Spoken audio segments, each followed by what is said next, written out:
Evangelism is the lifeblood of the church. Jesus was the great first evangelist. He delivered the message. Evangelism is delivering the good message. However, evangelism is not just a spiritual or a religious word.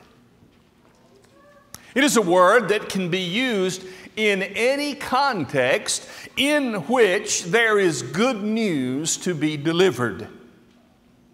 And you become an evangelist for that news when you deliver it. So evangelism is a broader concept than merely preaching the gospel of Jesus Christ. However, that's how we understand it the most obviously. I want you to think with me today about the importance of evangelism. This morning, we're going to notice, as we will this evening, the text of John chapter 4. If you want to go ahead and be turning to that text, we're going to consider this idea. The idea this morning is that evangelism means you are leading them to the water. And tonight I want to discuss the fact that if they are thirsty, they will drink. You know the famous phrase, you can lead a horse to water, but you cannot make him drink. That's the concept in some way for this idea today concerning evangelism. The lifeblood of the church. It is the lifeblood of the church because it naturally flows from God's people, the church, to those who don't have it. It is the lifeblood. Number two, it is through that evangelistic idea that the church continues to grow, adding more blood to the family of God. The great first evangelists of any person should be that child's parents. You and I, as parents, must be evangelists, teaching our children about God. We, as grandparents, teach our children, our grandchildren about God. It is the lifeblood of the church. Now we consider John chapter 4. And I want you to notice a few things that Jesus did as He was leading this woman to the water. And I want you to notice how, if we can apply the same concepts that Jesus did with this woman, we often will have the same results. But let me first remind us of an important point. I gave this to my class this morning, Bible authority. We're discussing this idea continually. The goal of evangelism is not the product of obedience. The goal of evangelism is the action of teaching. The goal of an evangelistic person is to teach, to preach, to spread the good word. That's the goal. The obedience of someone to that message, the acceptance by someone of that message is the product, not the goal. Now certainly we want all to be saved. But Paul reminds us in 1 Timothy chapter 3 that I planted, he said, Apollos watered, but who gave the increase? God did. So God's involvement specifically is in the product part. Mine is in the evangelistic part. How did Jesus evangelize? How did he lead this woman to the point that she eventually bought the product? I want to begin with his first thing. Verse 7. When she came out, he said, "Will you give me a drink?" Notice her response. How is it that you, being a Jew, ask of me, a Samaritan woman, to give you a drink? The first thing that Jesus did, he took a woman, this Samaritan woman, who was at odds with her world, and he led her to a truth. Evangelism is about taking people who are at odds and bringing them together. She was a woman at odds with God, whom she thought she knew. But the first thing that we need to understand about evangelism is that no evangelism will happen if we don't care about that person. All people. Not just those with whom we are comfortable. This is a Samaritan woman whom the Jews hated. Jesus didn't do like the Jews did when he would travel. They would avoid the land of Samaria because they hated those people. But Jesus went right through the middle to encounter this woman, to teach us a lesson that if you don't care, then you're not a good evangelist. Number 2. Jesus said, "If you knew the gift of God and who it is who says to you, 'Give me a drink,' you would have asked him, and he would have given you living water." Notice his point. He called her to something great. He called her to something better. Don't you know that I have something even better than this? I have something better than the water that you are drawing right now. And if you would ask me, I'll give it to you. Certainly she needed the water from the well. She may have come there every day for her entire life just to have water to drink or to clean by. But he said, I have something even better. Every time we care about someone, a good evangelist then will call them to something better.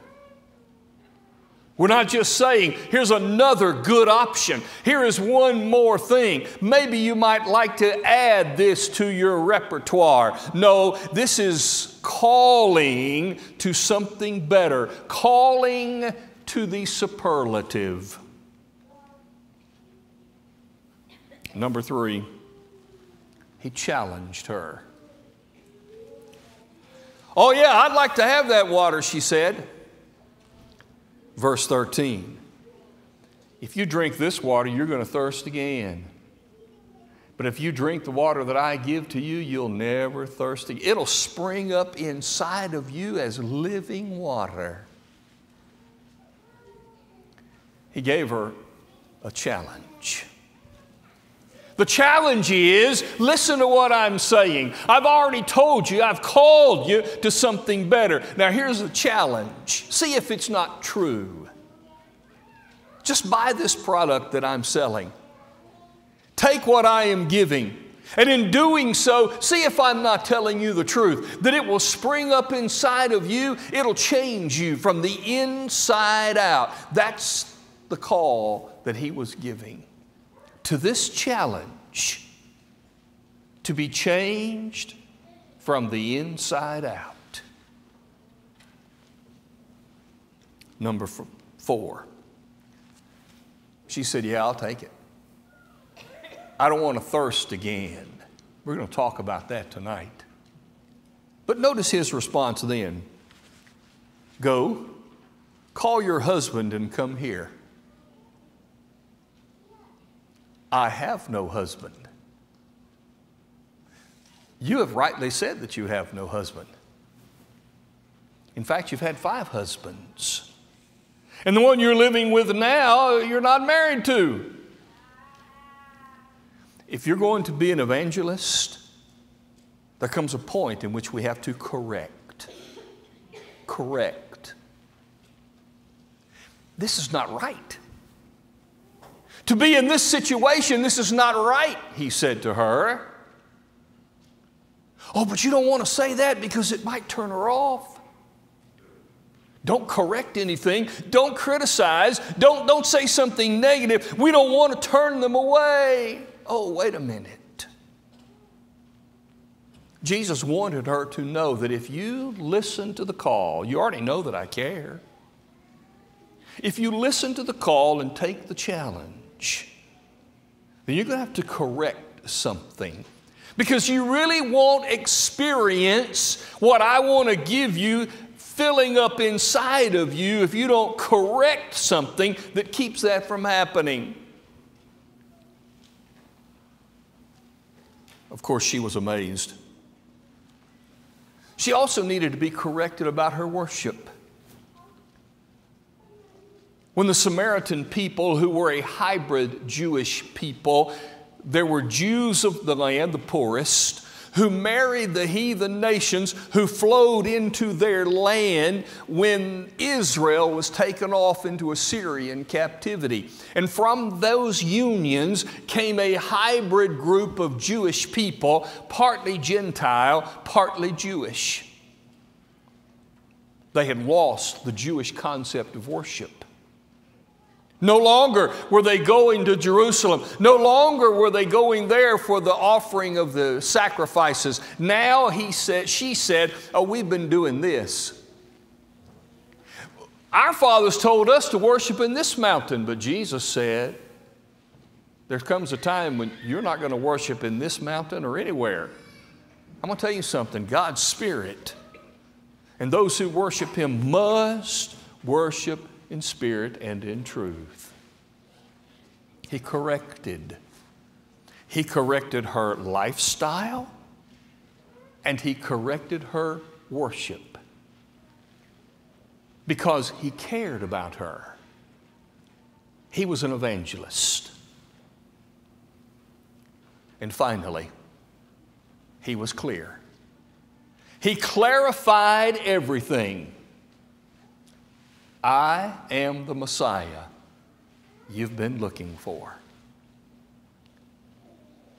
Religiously, every evangelist leads the person to Jesus. Like we said last week, not to the church, but to Jesus. Jesus led this woman who was at odds with her society. Let's notice another situation now concerning evangelism. Turn to Acts chapter 11. I want you to notice another situation. The first century church was at odds with itself. The Samaritan woman was at odds with her society. The first century church early on was at odds with itself. Starting in verse 19. Those who were scattered after the persecution, that comes from Acts 8, that arose over Stephen, traveled as far as Phoenicia, Cyprus, and Antioch, notice, preaching the word to no one but the Jews only. They were at odds. We're not going to preach to Gentiles. We're only going to preach to our people, our Jewish friends and family. We're not going to preach to those Gentiles. They were at odds with themselves over preaching to Gentiles, but they therefore were at odds with the Gentiles. Notice Antioch, the church there, was a leader in preaching to the Gentiles. This was a church that was comprised both of Jews and Gentiles. It was a fully integrated church with the society of the day. When these people were at odds with each other, the church at Antioch stood up and said, we'll lead people to something better. We'll take the challenge. Number two, the first century church was at odds with accepting a particular individual to be a part of the Christian family. Verse 25, Barnabas departed for Tarsus to seek Saul, and when he found him, he brought him to Antioch. In Acts chapter 9, when Paul tells about his conversion, he says, and immediately after having been converted, he tried, the text says, to join himself to those disciples, and they refused him in Jerusalem, Damascus. Nobody wanted him. But Barnabas, because of the man that he was, said, he deserves a chance. He didn't take him to Jerusalem. He took him to Antioch. Because Antioch had already demonstrated that they are leaders in working with people who are at odds.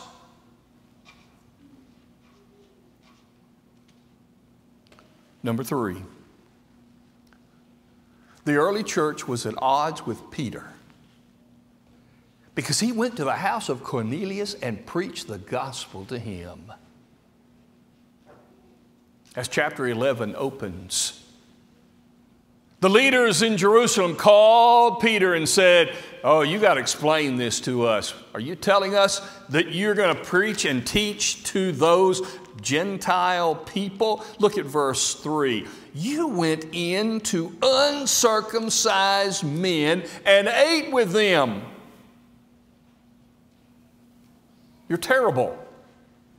Why'd you do that? When Barnabas found out about the gospel being spread to this integrated church up there at Antioch, he wanted to see it for himself. He went there to check it out, which is why when he was finding out how great it was, that's why he took Saul there first. Because Antioch led people to the water that Jesus offered.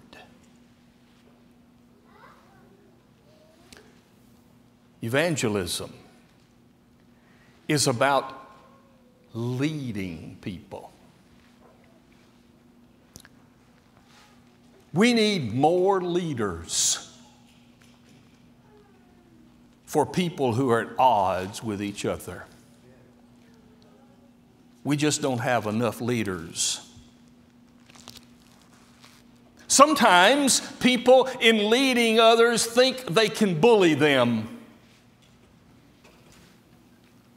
Listen to the words of 2 John, verse 9.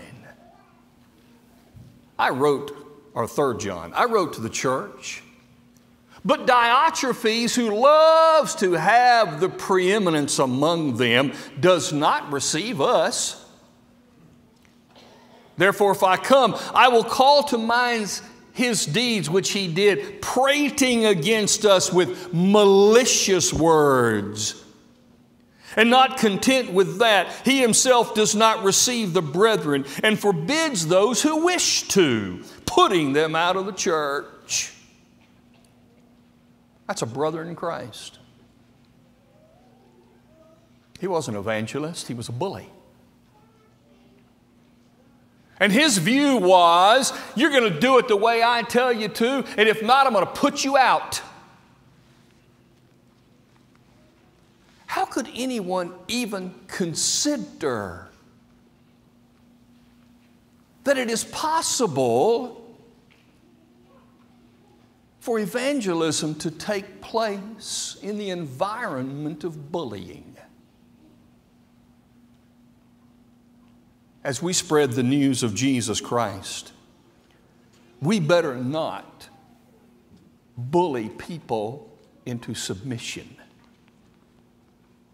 We better not kick them to the place we want them to go.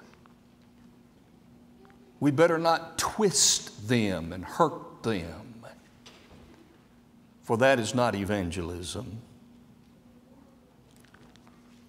Some people think that evangelism is best done by deceiving them. Let me deceive them. Titus chapter 1. There are many insubordinate, both idle talkers and deceivers, especially those of the circumcision, whose mouths must be stopped. They subvert whole households, teaching things they ought not for the sake of dishonest gain. One of them, a prophet of their own, says, Cretans are always liars, evil beasts, and lazy gluttons. When Paul sent Titus to Crete to fix things that were out of order, putting elders in those churches, one of the things he was telling them to do was, you handle those people on Crete who are deceiving others, lying to them as though somehow that is evangelism. We better not be lying to people. We better make sure we're telling the truth. And if I don't know the truth, then how am I going to tell the truth? Again, we're talking in our class about thinking about the things that we're allowed to teach. And I better get busy with the idea of teaching those very things without lying, without deceiving, without fooling. But finally, some people think that evangelism is about shaming them into doing something. When Paul wrote 1 Corinthians, one of the main things he was addressing was division. One of the divisive things was a man living and worshiping and acting as a Christian man, apparently, while living in an ungodly relationship with his stepmother. Paul was beyond horrified. You got to stop this. You got to make sure to quit boasting about this. You got to fix it. They did. But they went too far. He wrote in 2 Corinthians chapter 2, starting at verse 3. I wrote this very thing to you, lest when I came I should have sorrow from those from whom I ought to have joy, and have confidence in you all that my joy is the joy of you all. Out of much affliction and anguish of heart I wrote to you with many tears, not that you should be grieved, but that you might know the love which I have so abundantly for you. If anyone has caused grief, he's not grieved me, but all of you to some extent, not to be too severe. This punishment that was inflicted by the majority is sufficient for such a man, so that on the contrary, you ought rather to forgive and comfort him, lest perhaps one be swallowed up with too much sorrow. You see, they thought that they could not just correct the situation, but shame him publicly. And in shaming him publicly, get him fixed. And Paul said, wait a minute. You can create over sorrow, too much sorrow through shaming someone. As evangelists of the Lord, evangelism is not bullying. It's not deceiving, and it's not shaming. It's leading them to Jesus. As we close, let's make a further application. As I said, evangelism is not just a religious word. It can be anything about which there is a good message that when you share it, you become an evangelist. And the time we need more evangelists for anything is at the time when there are great odds and people are at odds with each other. Brethren, I stand here now to tell you that I am tired. I am tired of the division of our country. I am tired of the division of Christian people. I'm tired. We're at odds. We're at odds because a disease is attacking us. We're at odds. But Christian people can't be at odds with each other when we're being attacked.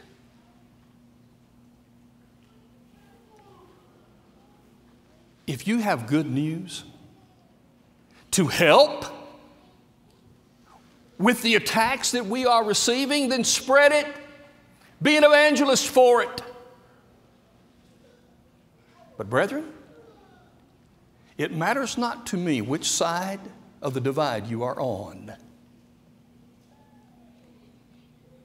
Whether you are an evangelist to fight COVID this way or this way. We got to quit bullying each other. We have to stop deceiving each other. And we have to stop shaming each other just because we don't see it exactly alike. Now, people, we cannot be evangelists to a world that's lost. When we who claim to be the saved are bullying, deceiving, and shaming each other. If you and I can't learn to state our opinions, to give our facts as best we see them, without creating more division, then I want to suggest that we quit talking.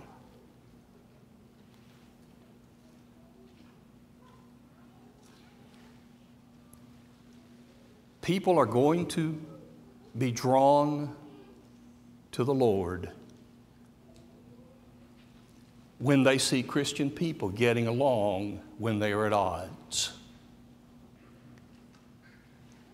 But they are going to be pushed away from the Lord when they see the fighting, the bickering, the shaming, the bullying. Do you want to be an evangelist for the Lord? Do you want to spread the good news? The only way to do it is by stating the good news. My job is to state the message. It's not my job to create a product. That's God's. And I don't want to be on a mission in these times that people are at odds to shove somebody from one side to the other. Speak the truth. Teach it in a true and loving fashion. But be an evangelist every day, all the time, because people are at odds with God. And they need to be drawn to the Lord. Far be it that the Lord's people shove them further away by how we teach and handle things in times where we're at odds.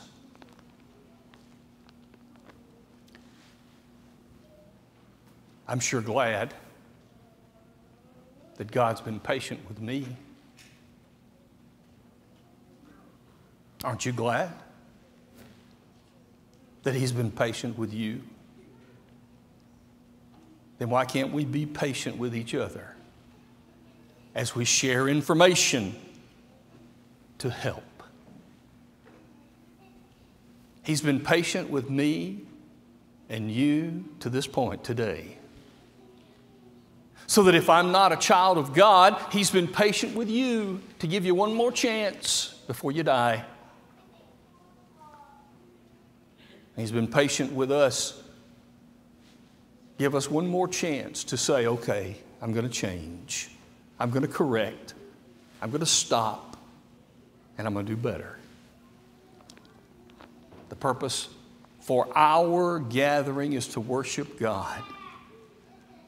The byproduct is that we become better because of it. And if today you want us as a church and these shepherds to pray with you, or if you're ready to obey Jesus, we're here for you. Let's stand and sing together.